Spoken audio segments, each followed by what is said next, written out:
ഇപ്പോഴാണെങ്കിൽ ഡിസംബർ ഒക്കെ കഴിഞ്ഞിട്ട് നല്ല അസല ഹെർബ്സാണ് കിട്ടിയിട്ടുള്ളത്.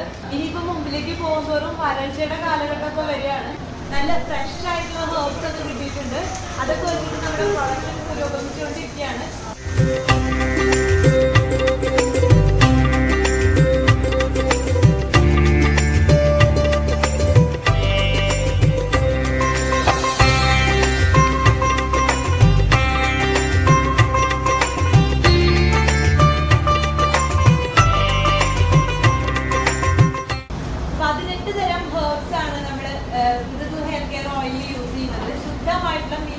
വെളിച്ചെണ്ണയിലാണ് നമ്മൾ ഹെയർ കെയർ ഓയിൽ പ്രിപ്പയർ ചെയ്യുന്നത്.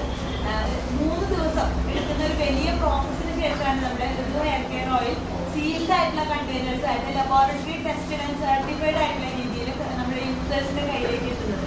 നമ്മൾ ഫ്രഷ് ആയിട്ടുള്ള ഹെർബ്സ് ഫോറസ്റ്റിൽ നിന്നും പറമ്പുകളിൽ നിന്നും നേരിട്ട് സോഴ്സ് ചെയ്യാണ് ചെയ്യുന്നത്. ഫാം ബ്രെഡ് ആയിട്ടുള്ളതോ അല്ലെങ്കിൽ ഇപ്പോൾ ഫെർട്ടിലൈസേഴ്സ് ഉപയോഗിച്ചിട്ടുള്ളതോ ആയിട്ടുള്ള അല്ലെങ്കിൽ അങ്ങാടിയിൽ നിന്ന് നമ്മൾ വാങ്ങിയെടുക്കുന്നതോ ആയിട്ടുള്ള ഹെർബ്സ് അല്ല നമ്മൾ മെയിൻലി യൂസ് ചെയ്യുന്നത്.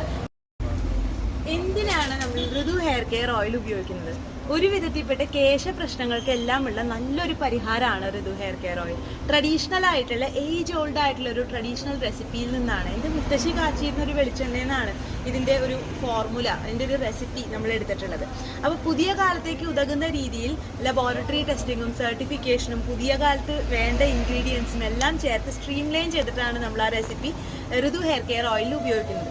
3 ദിവസം നീണ്ടു നിൽക്കുന്ന ഒരു ഓവർനൈറ്റ് സ്ലോ ഹീറ്റിംഗ് മെത്തേഡ് എന്ന് പറയുന്ന ഒരു ട്രഡീഷണൽ മെത്തേഡ് വെച്ചിട്ടാണ് ഇപ്പോഴും ഋതു പ്രിപ്പയർ ചെയ്ത് പോകുന്നത്. പഴയ രീതിയിൽ വിറകടുപ്പിൽ ഉരുളി കയറ്റി 3 ദിവസം കൊണ്ട് പ്രിപ്പയർ ചെയ്തെടുക്കുന്ന സ്ലോ ഇൻഫ്യൂഷൻ മെത്തേഡൊക്കെ ഉപയോഗിച്ച് പ്രിപ്പയർ ചെയ്തെടുക്കുന്ന ഒരു ഫോർമുലയാണ് ശരിക്കും ഋതു.